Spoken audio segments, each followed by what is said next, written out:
Namo Bhagavate Vasudevaya.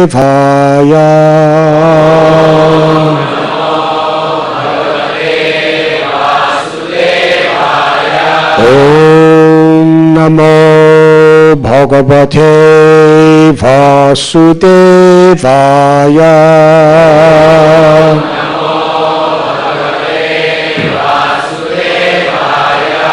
Om Namo Bhagavate Vasudevaya.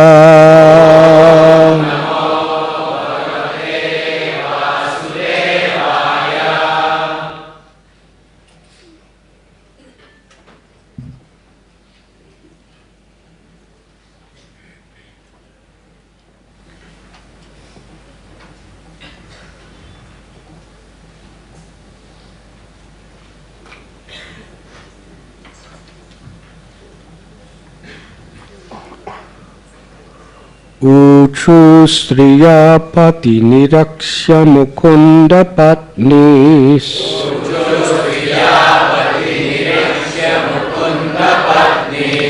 Tara Yathodu Pasaha Kim Akarya Mubhi.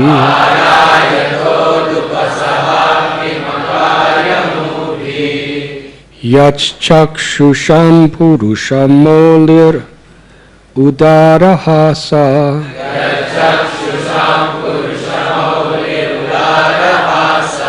Lila Valoka Kalayot Savaban Atanoti.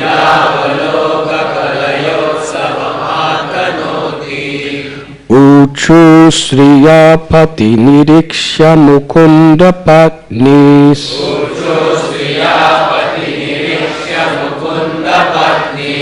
Tara Yathodu Pasaha Kim Akarya Mubhi.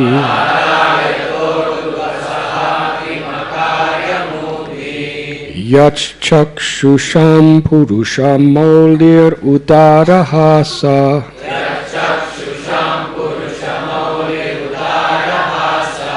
Lila Valoka Kalayot Savaban Atunoti.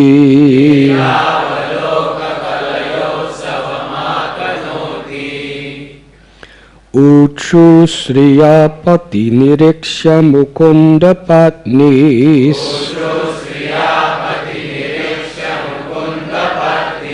Tara Yathodu Pasaha Kimakarya Mubhi.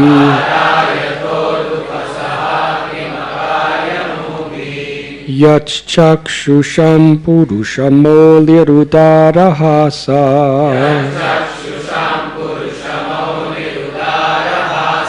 Lila Valoka Kalayot Savaban Athanoti.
Ladies,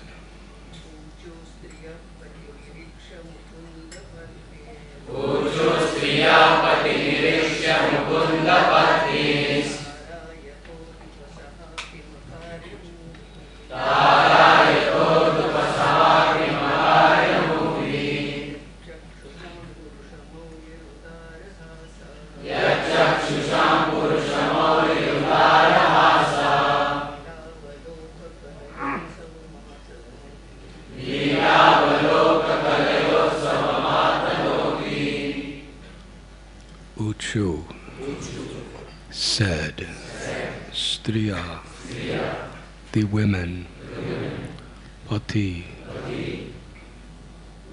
upon the road, Niriksha, sing, Mukunda, of Lord Krishna, Patni, the wives, Tara, stars, Yatha, like, Udupa, the moon, Saha, accompanying, Kim, what, Akari, was done, Amubhi, by them, Yat, since, Chakshusham, for their eyes, Purusha, of men, Mawali, the Diadem, Udara, wide, Hasa, with smiles, Lila, playful, Avaloka, of his glances, Kalaya, with a small portion, Utsavam, a festival, Atanoti, he bestows. Observing Lord Mukunda's wives passing on the road like stars accompanying the moon, the women exclaimed, "What have these ladies done so that the best of men bestows upon their eyes the joy of his generous smile and playful sidelong glances?"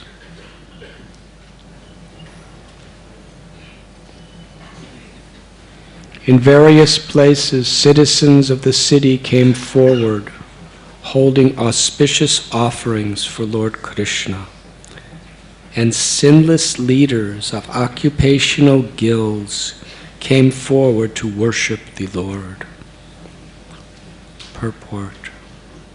Srila Prabhupada writes, while Lord Krishna was thus passing on the road, at intervals some of the opulent citizens, who were all rich, respectful, and freed from sinful activities, presented auspicious articles to the Lord, just to offer him a reception to the city.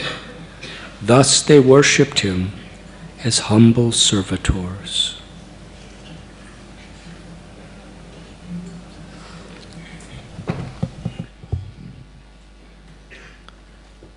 Om Agyantimidandasya Gyananjana Chalakaya Chakshurun Milidam Jena Tasmai Sri Gurave Namaha Sri Chaitanya Manobhishtam Stapitam Yena Bhutale Swayam Rupa Kadamayam Dadati Swapadantikam Vandeham Sri Guru Sri Jutha Padakamalam Sri Gurun Vaishnavanscha Sri Rupam Sagrajatam Sahakana Raghunatham Vidam Tam Sajivam Sadvaitam Savadutam Parijana Sahitam Krishna Chaitanya Devam Sri Radha Krishna Padam Sahakana Lalita Sri Vishakam Vitamscha He Krishna Karuna Sindhu Dina Bandhu Jagatpate Gopesha Gopika Kanta Radha Kanta Namostate Tapta Kanchana Gaurangi Radhe Vrindavaneshwari Vrishabhanu Sute Devi Pranamami Hari Priye Vanshat Kalpatarubhyascha Kripasindubhya Evacha Patitanam Bhavanibhyo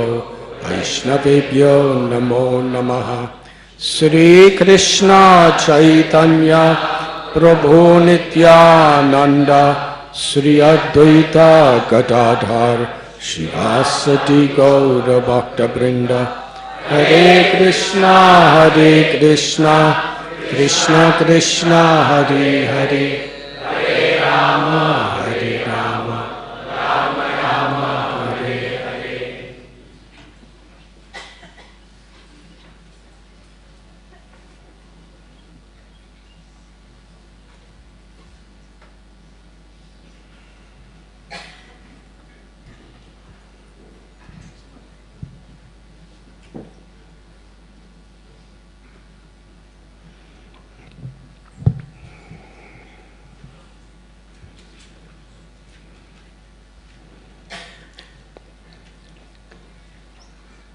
In various places, citizens of the city came forward, holding auspicious offerings for Lord Krishna, and sinless leaders of occupational guilds came forward to worship the Lord.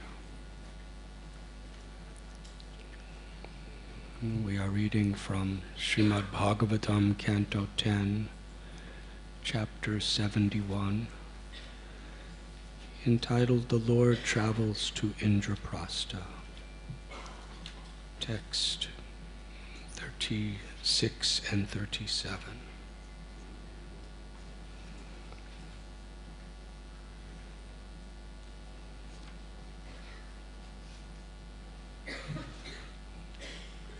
As we discussed yesterday, when Lord Krishna entered Indraprastha, the king, Yudhisthira Maharaj, came off of his throne with his own enthusiasm. He went to the outskirts of the city to welcome Lord Krishna. And with tears of love, he embraced Krishna, and Krishna embraced him. And similarly, Arjuna, Bhima, Nakula, Sahadev were weeping, limbs trembling, as they exchanged loving embraces with Lord Krishna.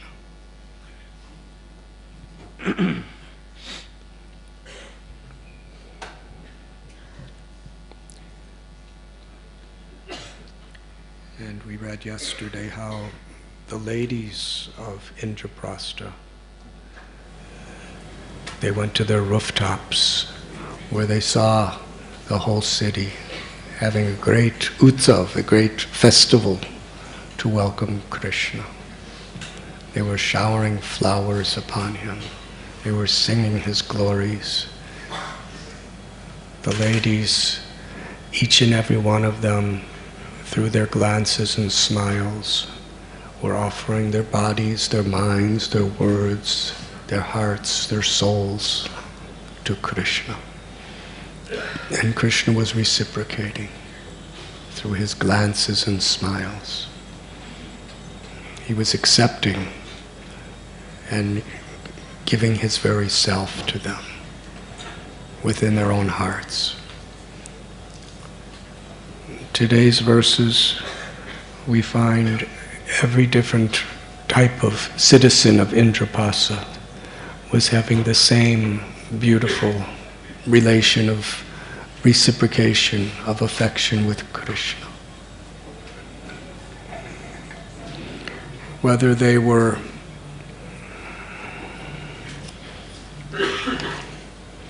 the leaders of the occupational guilds,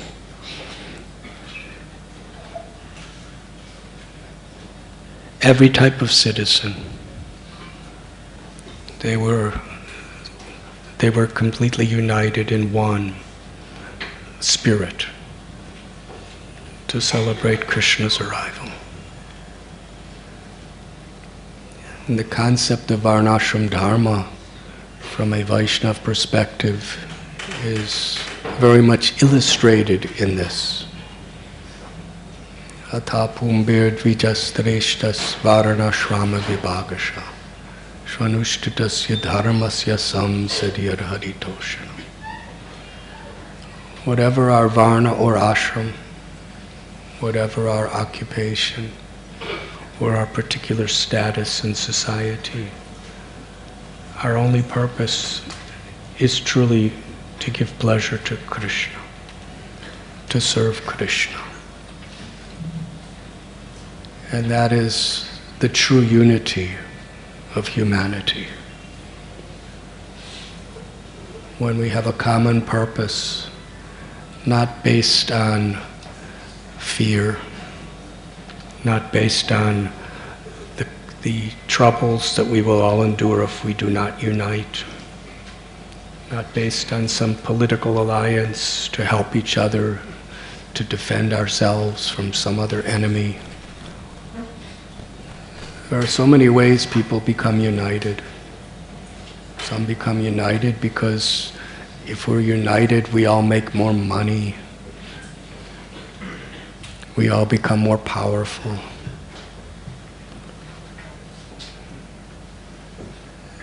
Their unity is on this spiritual platform.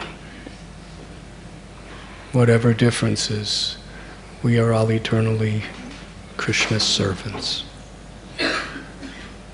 And what will please Krishna is the only success of our life.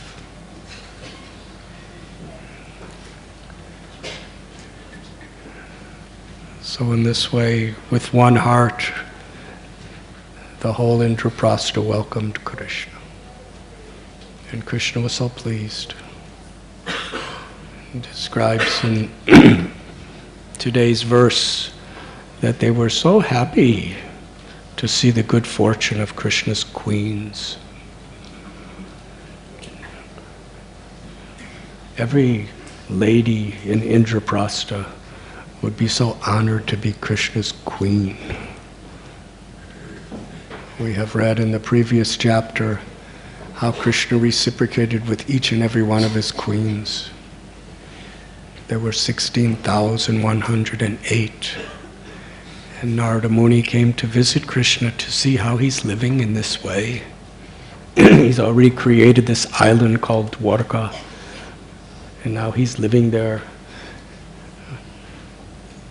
So he went to one palace of Rukmini, and Krishna was sitting on a little seat, very beautiful seat, with Rukmini and all of her associates around, and Krishna got up and offered his respects to Narada and put Narada on his own seat and washed his feet, and Rukmini Devi was fanning Narada Muni.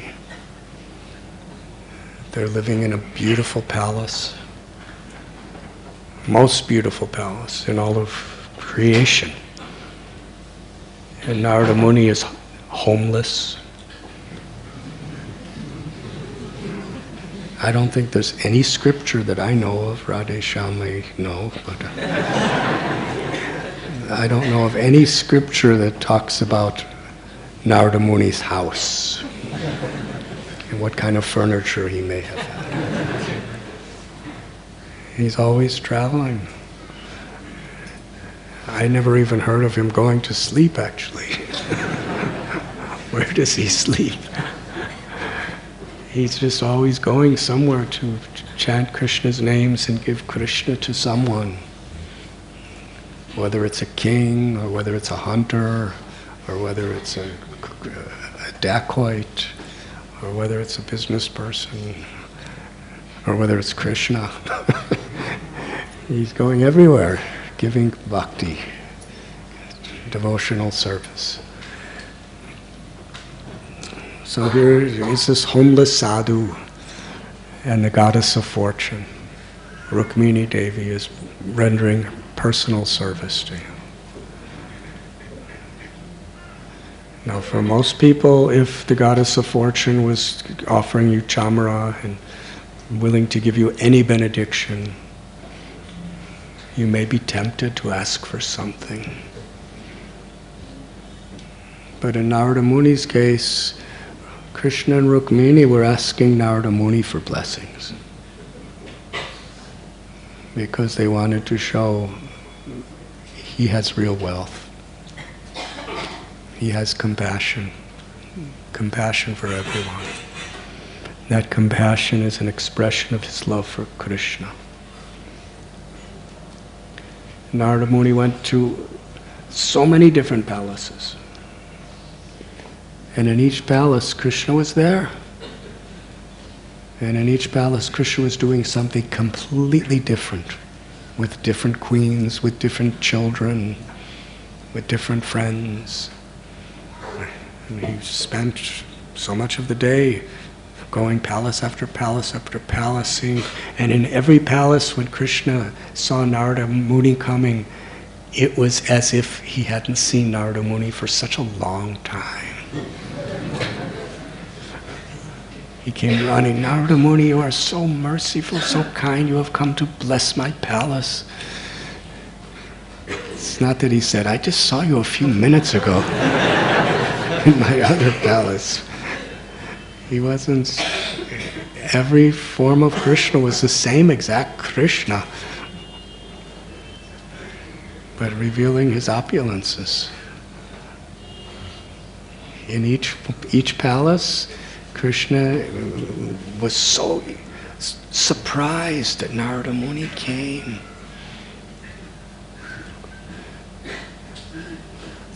And so eager to see him after so long. He served him with his queens and his family. And then when it came for Krishna to go to Sudharma, the assembly house of Dwarka, Narada Muni saw Krishna depart from each palace. And at the doorway of each palace,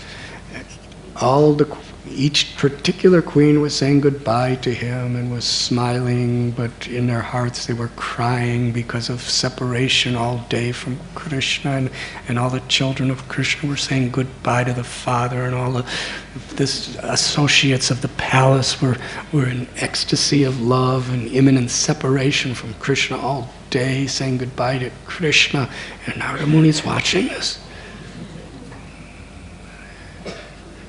Krishna is uniquely speaking each person's name and reciprocating according to their particular natures. And then Krishna goes on his chariot, and all 16,108 forms of Krishna become one. And he comes to Sudharma, and he sits on his throne. And Narada Muni sees how everyone in Sudharma, all these great rulers and leaders, are honoring Krishna, and how Krishna is honoring all of them. And what's leading to today's story of today's verses is one time, Shukadeva Goswami tells, as Krishna was sitting on his Paramasana, that means his supremely beautiful throne, this person entered the assembly. Nobody knew who he was. Nobody ever saw him before. But Krishna was so magnanimous. He didn't have an appointment. You know, if you want to see a political head of a state today, you have to go through so much bureaucracy to get an appointment. But he was just, nobody knew who he was, where he was coming from, but he wanted to see Krishna. So he was very lovingly escorted right to Krishna's throne. Krishna was open for everyone. And he came with a message. He spoke about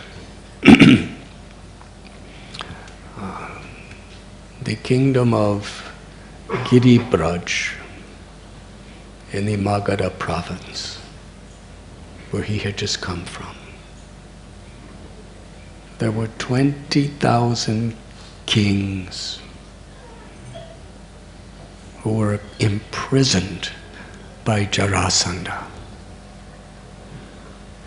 Jarasandha was so powerful.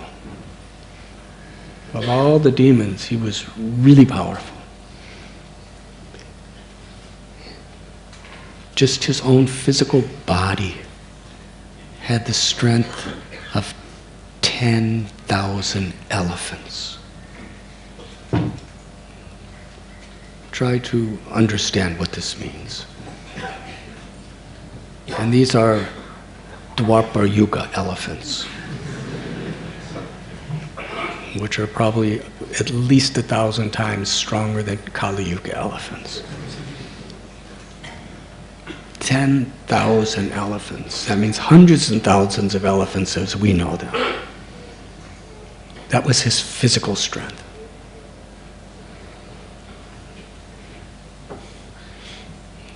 Last night I went to Radhikapati Prabhu and his family, Krishna Charan Prabhu, to their, I don't remember the name of it, Govinda Prabhu knows.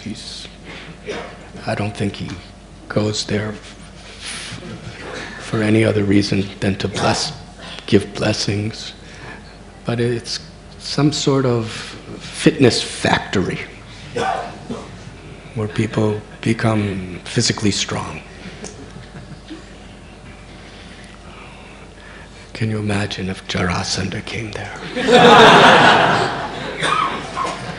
He could lift the whole building up in a second. He had powerful mystic cities. And not only was he physically powerful, but he was so influential that any time he wanted to attack someone, he could get thousands of kings and hundreds and thousands of soldiers to give their lives for him. Not out of love, but out of fear. Jarasandha was so powerful. You know who one of his students was? Kamsa. Kamsa was one of Jarasandha's favorite students. So much so that he gave his 2 beloved daughters to Kamsa to marry.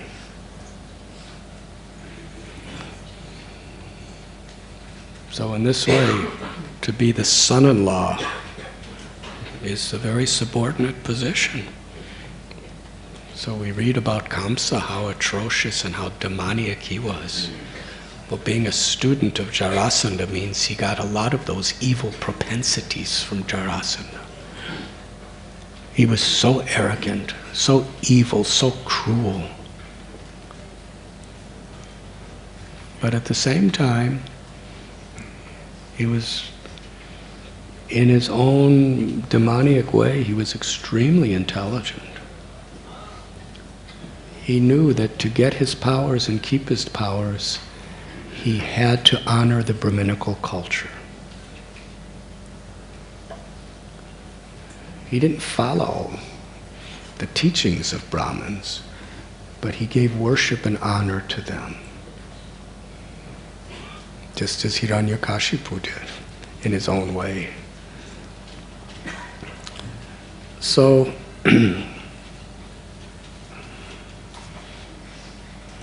this messenger was telling how these 20,000 kings were all prisoners because Jarasandha was conquering all directions. That when he or his soldiers went to any kingdom, they demanded total surrender. Give us your complete allegiance. Whatever property you own is now under Jarasandha's jurisdiction. You pay him what he wants you to pay. In other words, they could be kings of their provinces as long as they were his slaves, in a sense. So most people would surrender to him, because it's either surrender or die. Because it was well known that Jarasandha was a devotee of Mahabhairava, a form of Shiva. And he had decided that for the pleasure of Mahabhairava, the great destroyer, he would perform 100,000 human sacrifices of kings of the earth by severing their heads and offering them in the sacred fire. So when somebody of that power and that reputation comes to your kingdom and says surrender, if you don't surrender, then your head's going to be put in the fire. But they didn't surrender. So there were 20,000 kings in the prison, just waiting for their death.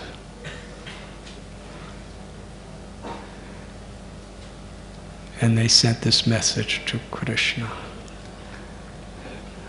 that you have descended into this world because you are so merciful. In your form of time, you destroy everything. And now we are in this helpless condition. We cannot fight against Jarasandha. All of us together do not equal him. We are helpless. Please protect us. You are our only hope. The kings were completely taking shelter of Krishna. The messenger said that Krishna, you defeated Jarasandha 17 times. But on the 18th time, by your own pastimes of appearing like a human, you ran away. And in Kshatriya way of thinking, to run away from battle is a far greater defeat than being killed. If you're killed on the battlefield, it's considered heroic. But if you run away, it's considered the worst defeat. You're a coward. So when Krishna ran away from Jarasandha as Ranchor, we glorify Krishna for that. But Jarasandha he was so under the illusion to his false ego, his arrogance, his false pride, inflated uncontrollably. I defeated Krishna. And now he was really causing havoc, because he felt nothing and no one could ever stop him. So the kings were giving this appeal. And the messenger, he told Krishna, they are asking, please, please save us.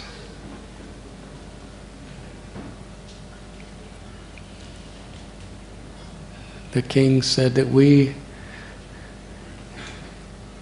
know that only people who are really foolish and under illusion due to their past sinful activities, they think that they can be enjoyers of this world, not knowing that the only happiness for the soul is in loving you and serving you. And then they said, and we, these dead corpses that we live in, called the bodies, we are so foolish that we're thinking that we can enjoy because we're kings. And in this way, trying to enjoy our kingly comforts and luxuries and happiness, we have forgotten the real pleasure of the soul, the only pleasure of the soul, which is loving service to you.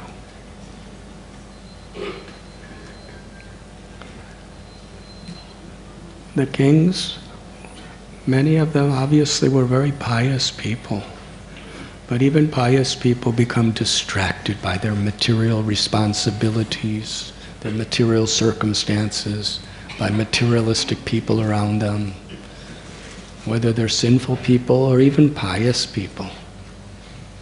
The material world is full of distractions. But here the kings were now, everything was taken away from them. Yasyahama nagrinami harishitadhanam shanai. Krishna tells Narada Muni and Maharaj Yudhishthira, he tells Yudhishthira Maharaj this verse. When the king asked Krishna, why did you take everything away from the Pandavas?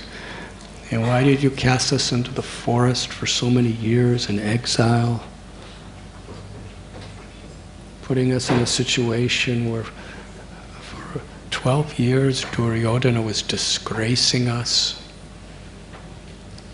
And Krishna spoke this verse. When I give my greatest mercy, I take everything away from my devotee, so that devotee has nothing and no one to turn to except me. Krishna spoke that to Yudhishthira. And Yudhishthira's mother, Kunti Devi, she echoed the same principle when she spoke akinchana gocharam. Krishna, you are the property of those who are bereft of everything. Akinchana doesn't mean we don't have anything. It means we understand Krishna is our only shelter. And we understand everything belongs to Him. Nothing is mine. My beauty, my strength, my intelligence, my wealth, my property, my family, my home, everything belongs to you, Krishna. Manaso deho geho jo kichumu. Arpilun tu apadi nanda kishore. Yudhishthira was a king. Kunti was the mother of the king. Bhaktivinoda Thakur was a magistrate, a householder, Paramhamsa. They all had the same spirit, as does Narada Muni and Raghunath Das Goswami. Whether we're sannyasis or babajis, or whether we're brahmacharis, or business engineers, farmers, housewives, students. Surrender is this spirit. Everything belongs to Krishna. And in this sense, we really take shelter of Krishna. Because when we're no longer distracted by the arrogance, the ego of I and mine, then we can actually be receptive to the reality of this material world. Everything's temporary. By the power of time, everything is being taken away, everything will be taken away. It's so obvious. But when we become distracted by material attractions and aversions, we just don't really feel it. We don't really experience it. And understanding is not just an intellectual conceptualization. To actually know is realization. It's an experience. We see how time is consuming everything and everyone. We see how Maya Devi is working. And if we actually understand the material world as it is, Brahma bhuvana loka punar avartanorjana mamupeti tukontiya punar janmana vidyate, then in whatever situation we're in, we will helplessly take shelter of Krishna. In victory or defeat, honor or dishonor, happiness or distress, health or disease, success or failure, whatever situation we're in, we see how material and nature works. And we understand. And the eternal soul. But in this world, I'm so forgetful, and I'm so vulnerable, whoever I am. And we take shelter.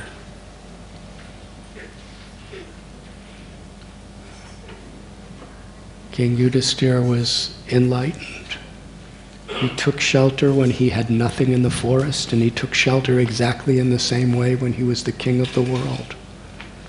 Because he understood that everything is Krishna's. He could see the material world for what it was.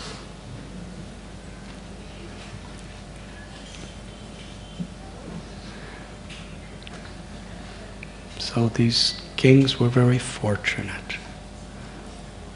They were in the prison of Jarasandha. It was a reality. They weren't just reading something in a book. They were seeing Jarasandha every day. Face to face, Jarasandha. With all his cruelty.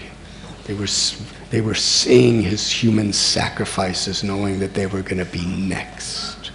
They had nowhere to go, nowhere to run, nowhere to hide, nothing. They were really taking shelter of Krishna. And they sent their message. And Krishna could feel their hearts. And meanwhile, the Yadu dynasty, they were listening to this message of the cruelties and the arrogance and the demoniac nature of Jarasandha. And the Yadu dynasty knew that Jarasandha, with hundreds and thousands of soldiers, attacked to kill Krishna 17 times. He was angry. His deepest attachment was to his two daughters. And they came back from Mathura weeping and crying hysterically. Now they're young women and they're widows.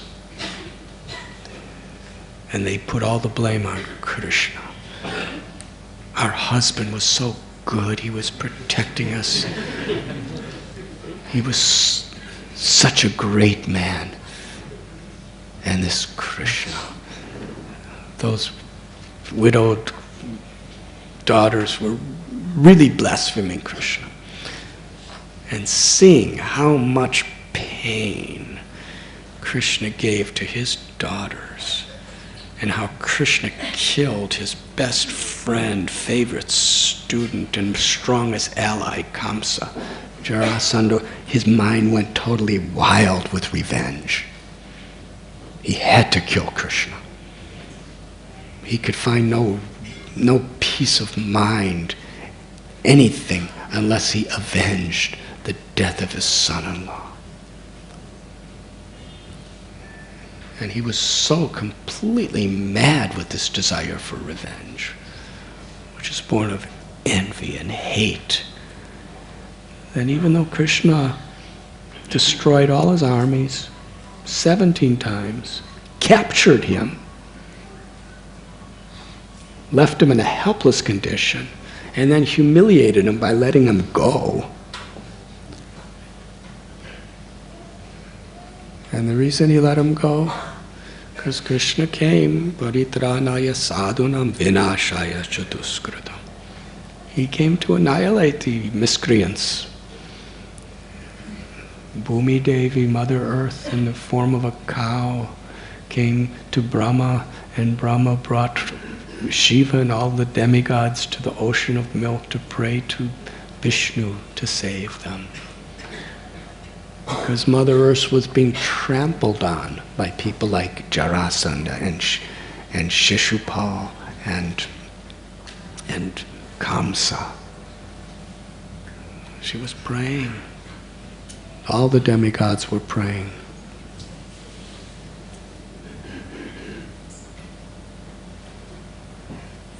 So Jarasandha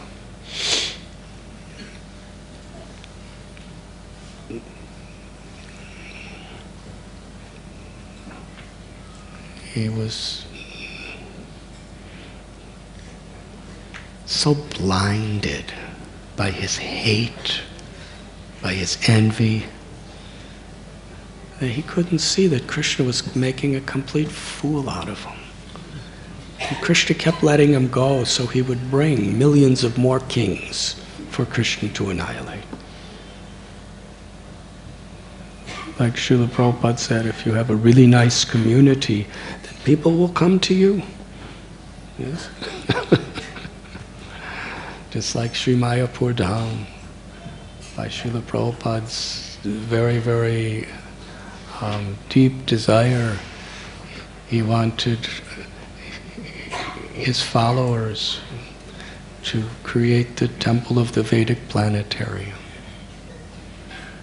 Because through building this beautiful temple, Srila Prabhupada gave some basic designs, he gave some basic dimensions, and he personally, before he left this world, he laid the cornerstone, Ananta Shesha. It was quite obvious it wasn't going to happen in his lifetime, but he did that to make sure we took it serious that it does happen. Now, Sri Mayapur Dham, at the time Prabhupada did that, was a very isolated place. Just paddy fields and a few Gaudiya Math temples and some villagers. Most of the villagers were not even devotees or even Hindus. But if we build this temple, then millions and millions of people from all over the world will come to associate with devotees, to understand the purity of Lord Chaitanya's message, to feel the mercy of the Dham of Sri Mayapur. So similarly, Krishna could go out to each of these kingdoms, but through Jarasandha, all the kings were coming right to him in Dwarka. Hare Krishna.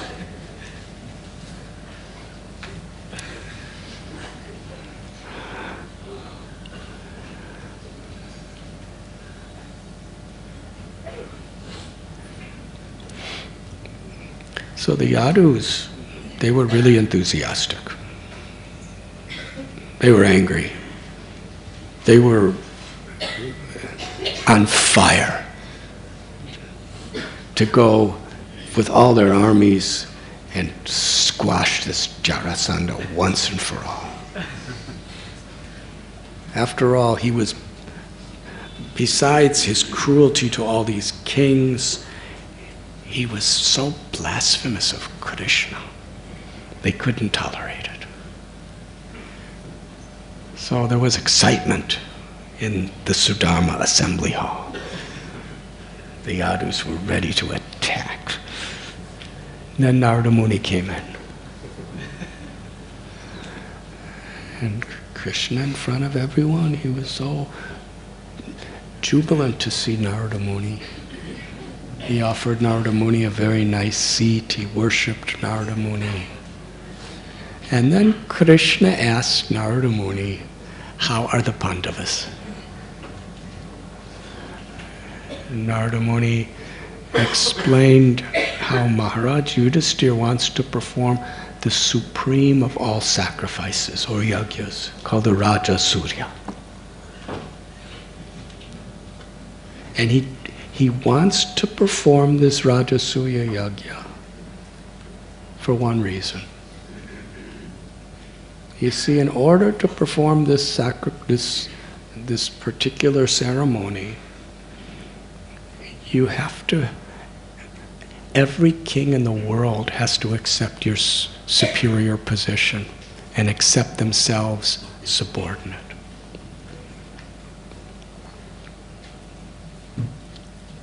Maharaj Yudhisthira had all opulences. There was nothing materially that he didn't have that he could want. But he had one desire. He wanted Krishna to be recognized and glorified as the Supreme Personality of Godhead, as the ultimate worshipable object for all creation. So Yudhisthira Maharaj wanted to perform the Rajasuya Yajna. And Krishna, he really wants you to come. So Narada Muni was very much excited that Krishna go to Indraprastha. The Yadus were very much excited for Krishna to go and fight Jarasandha.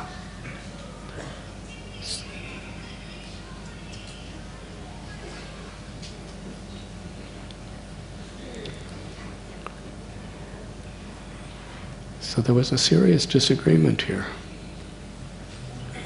They weren't fighting. Doesn't discuss in the Bhagavatam that there was arguments, but they very much had their own ideas of how best to serve. And Krishna was between both of them.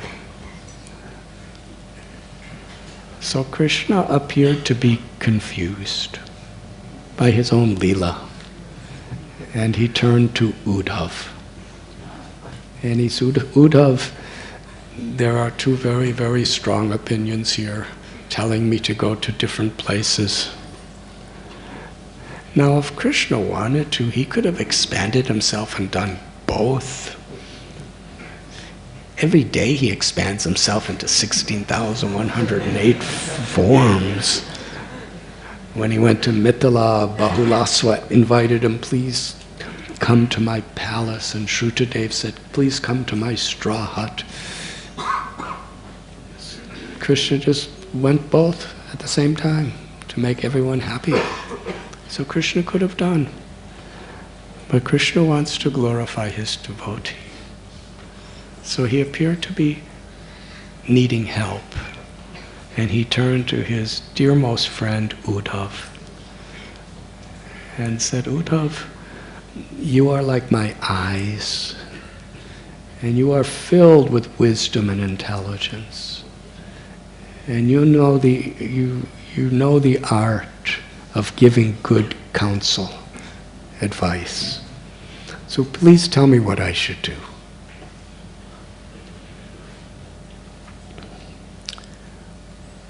Uddhav expressed, after hearing both sides, for the pleasure, and seeing how Krishna wanted to please everyone, because they were all his devotees.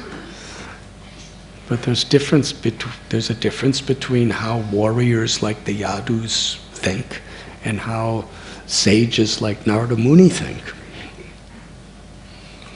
They have two different kinds of mindsets.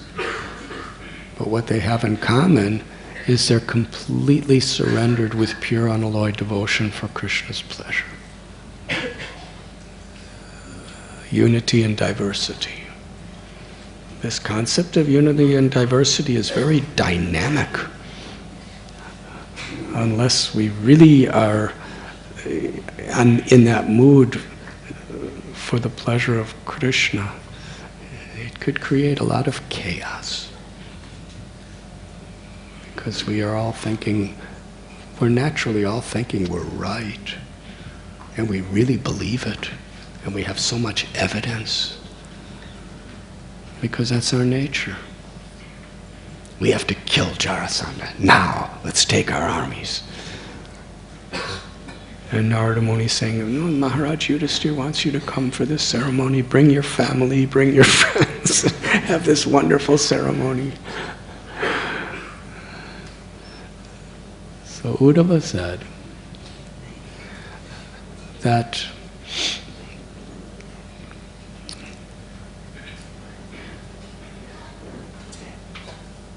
if you go to kill Jarasandha, then that will be an inseparable act to facilitate Yudhisthira Maharaj's Rajasuya. Because as long as Jarasandha doesn't surrender to Yudhisthira, Yudhisthira can't do the Rajasuya.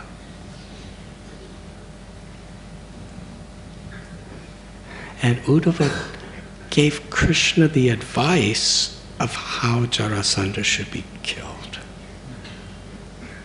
He said he has the strength of 10,000 elephants. And there is not a single person in the Yadu dynasty who could kill him. Besides yourself, there's only one person who has the strength that's equal to Jarasandha, and that is Bhima. Now Jarasandha has hundreds and thousands of soldiers around him, ready for battle. So it will be very difficult to defeat him with all of his armies. But I have a plan of how Bhima can fight him alone.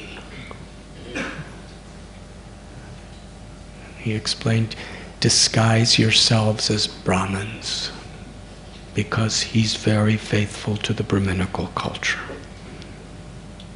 He's very afraid to offend the Brahmins. Go there to beg. And when you come to him as Brahmins, he must fulfill what you beg for. Beg him to fight with Bhima. Let Bhima beg for battle. And Uddhava said that Brahma and Shiva, they control the whole universe as instruments of your power. Under the almighty power of time, through Brahma and Shiva, you create and destroy everything. And in the same way, Bhima will be your instrument, so that he will be glorified to kill Jarasandha. Uddhava expressed at their homes, the wives of these kings who are in prison, they are singing your glories. And how Lord Sri Krishna will kill the enemies, the enemy of their husbands.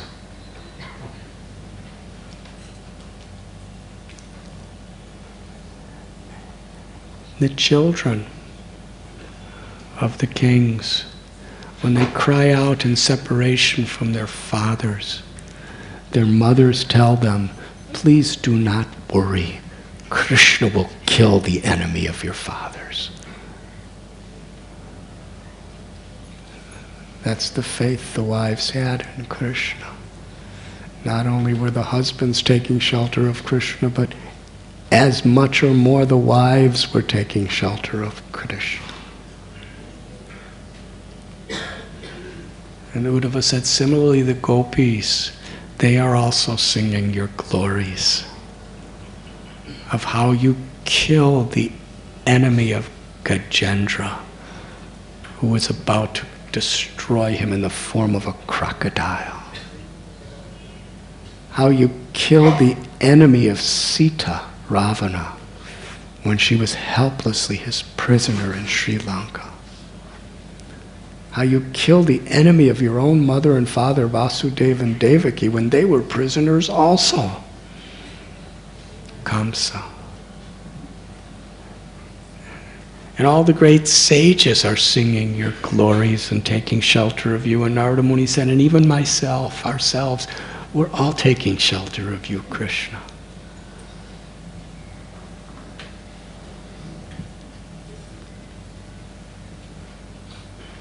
From this beautiful verse of Uddhava, we can understand in our own lives. Srila Prabhupada and our acharyas extracting the very essential message of all the scriptures have told us that the mind, when it is controlled, it's our best friend. When it's not controlled, it's our worst enemy. In fact, Srimad Bhagavatam tells that actually there is no other enemy than our own uncontrolled mind. Krishna tells in Bhagavad Gita, for one who sees me everywhere and everything in me, for that person I'm never lost, nor is he ever lost to me. So when our mind is pure and clean, we see Krishna everywhere. We see the opportunity to serve Krishna everywhere. We see the hand of Krishna behind every situation.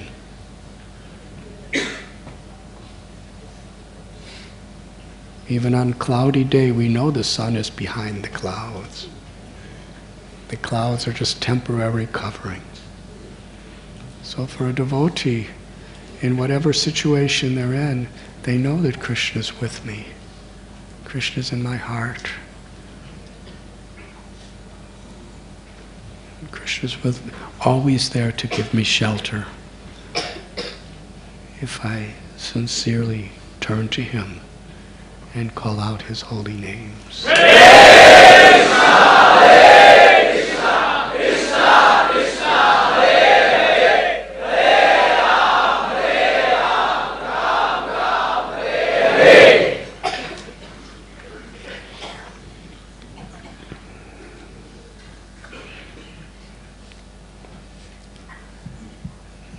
There's a beautiful verse in Srimad Bhagavatam that the mind,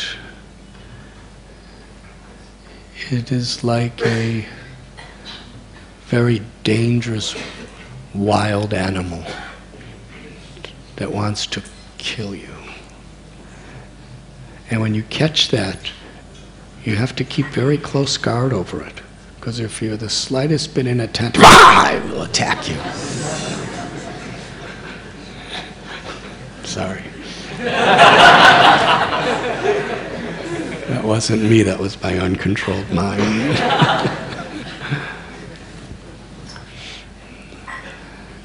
So a devotee must be very careful to understand the power of the uncontrolled mind. And there are 6 enemies that occupy the kingdom of our mind. Kama, selfish, passionate lust. Krodha, anger. Bhagavad Gita teaches that when we contemplate the objects of the senses, we develop attachment for them. From such attachment, kama, lust develops. And when our selfish passions are unfulfilled, krodha, anger.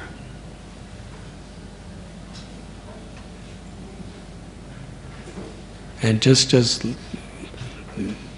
kama can completely capture our minds, and control our words and control our actions, similarly anger can do the same. And greed, insatiable greed, where the mind, when it's captivated by greed, it pollutes the intelligence, and we think we have the right to cause so much pain and suffering to others just so that I can get more.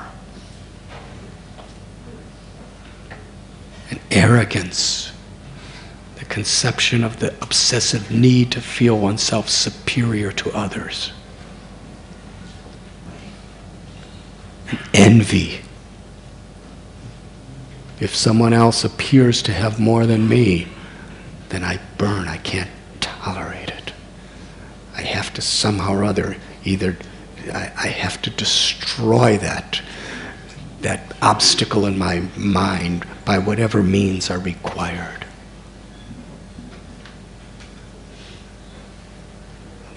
Lust, anger,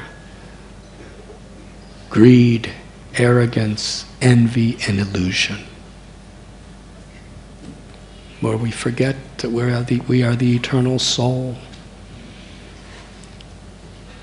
And in that condition, we're so vulnerable to be distracted on this bodily and mental platform.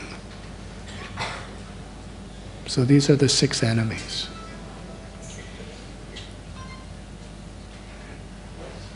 And actually, a conditioned soul is a prisoner of these enemies,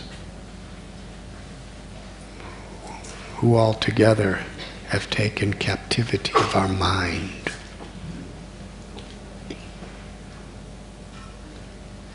And this uncontrolled mind filled with these 6 enemies is actually millions of times more powerful than Jarasandha.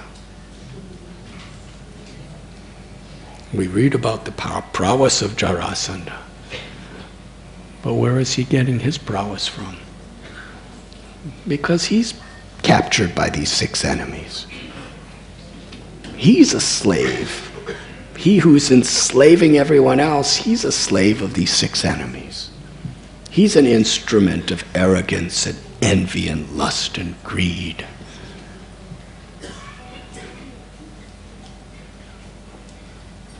So when we are under the captivity of these anarthas, more or less, in a real sense, we are all like those kings.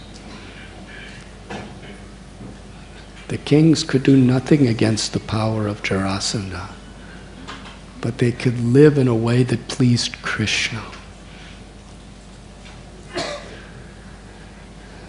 They were completely pious. They were completely good in all of their activities because they understood they couldn't be evil or arrogant or sinful and expect Krishna's mercy. They wanted to please Krishna. And at the same time, while living in harmony with Krishna's will, they were crying out for Krishna as their only shelter. And it is in this spirit that each and every one of us has hope, the only hope of not being subjugated by the enemy of the mind and the 6 enemies occupying the mind. We have to truly please Krishna.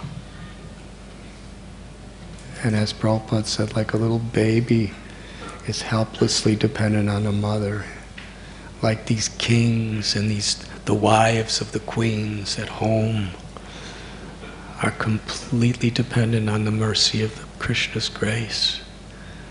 In that spirit, we chant the holy name. Hare Krishna, Hare Krishna, Krishna Krishna, Hare Hare, Hare Ram, Ram Hare Hare.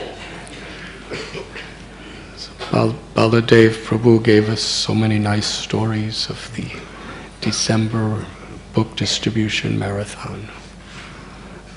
Why are devotees so enthusiastic? Because we see the world, everyone is like those prisoners in Jarasandha's prison. The controller of Jarasandha, forgetfulness of Krishna, is so much occupying and subjugating the world.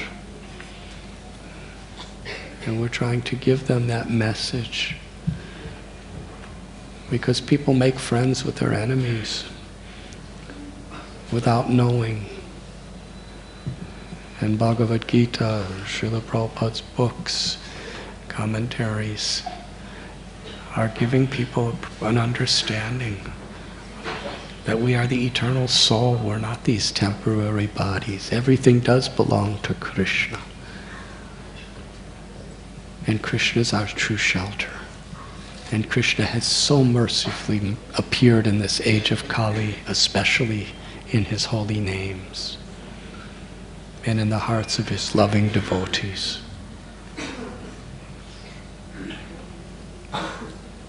So Uddhava made this proposal to Krishna. Go with Bhima, have him disguise himself as a Brahmin, beg Jarasandha to fight, and because Bhima will be an instrument of your mercy, Krishna, you, through Bhima, will liberate the world from Jarasandha. And liberate Jarasandha too. And then the doorway will be completely open to satisfy Narada Muni's desire to perform the Rajasuya. So all the senior members of the Yadu dynasty and Krishna and Narada Muni all rejoiced with the completely harmonious wisdom of Uddhava. He satisfied everyone. But Vishwanath Chakravarti Thakur explains some of the younger Yadus, they weren't so happy because they really wanted to fight with Jarasandha. But the senior ones were all really happy. And Krishna was really happy.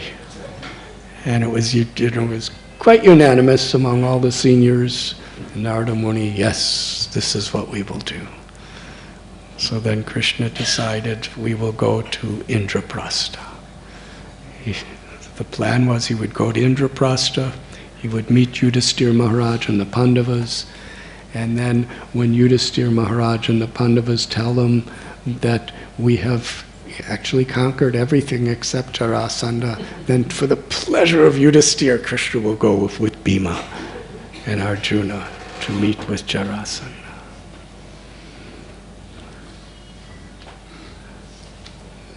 Krishna called Daruka and another charioteer, and they arranged the chariots right away.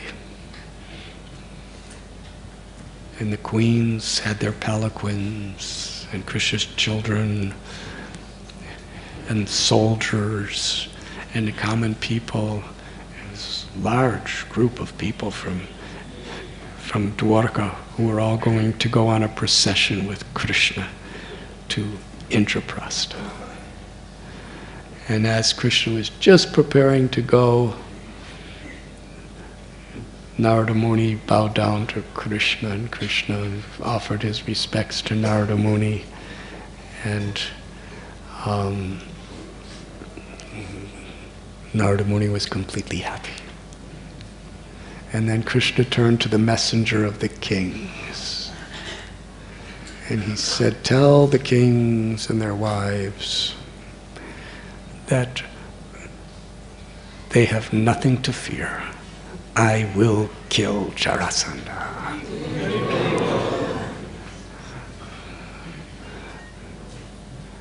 And he went back and he told the kings, and they had complete faith in Krishna's words.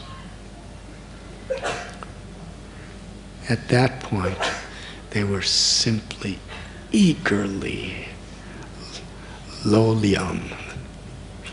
Just this eagerness, intense eagerness to see Krishna. And in this spirit, they were glorifying Krishna, talking about Krishna. Their minds were completely filled only with Krishna as they chanted his holy names. Hare Krishna, Hare Krishna, Krishna Krishna, Hare Hare, Hare Ram, Ram Ram, Hare Hare. So we are reading in these pages of Srimad Bhagavatam how these kings who have everything's taken away from them, they're in prison, they're about to die and be tortured, their wives are completely forsaken of everything of hope for their future, and what will Jarasandha do to them after he kills their husbands? They're taking shelter of Krishna, eagerly awaiting his arrival. And in the same spirit, Indraprastha, they're free, they have all opulence and all wealth and all luxury. They have no problems. And in the same spirit, they are eagerly welcoming Krishna.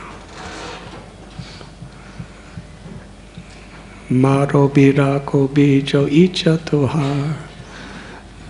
Bhaktivinoda Thakur says, in whatever situation we're in, we take shelter of Krishna. So the contrast of these two situations that the devotees are in is very, very instructive to us. The citizens of Indraprastha who are living in incredible material prosperity are giving their hearts, their souls with eagerness to welcome Krishna. And the kings who are living in prison, about to die materially, everything taken away, are in the same mood of eagerly anticipating the arrival of Krishna.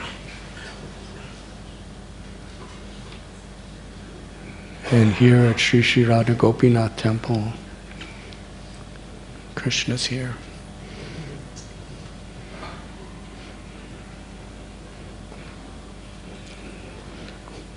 But in one sense, even better, because he's in his Vrindavan mood. He's with Srimati Radharani, giving their darshan to us, giving their shelter to us,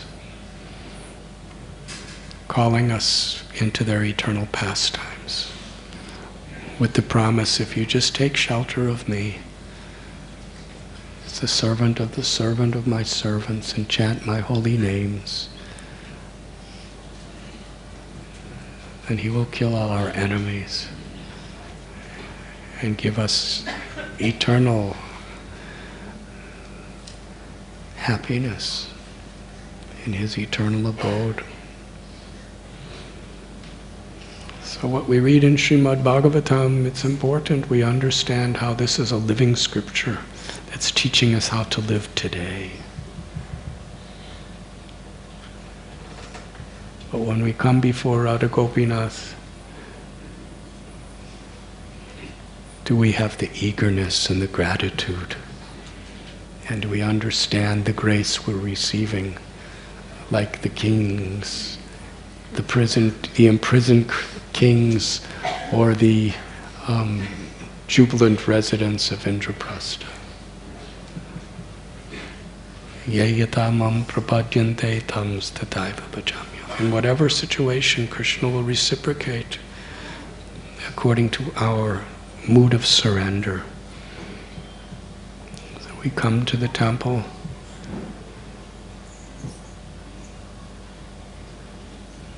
to surrender. Krishna, I'm yours. And in the association of so many devotees, when we share that experience, it's truly a festival. Thank you very much.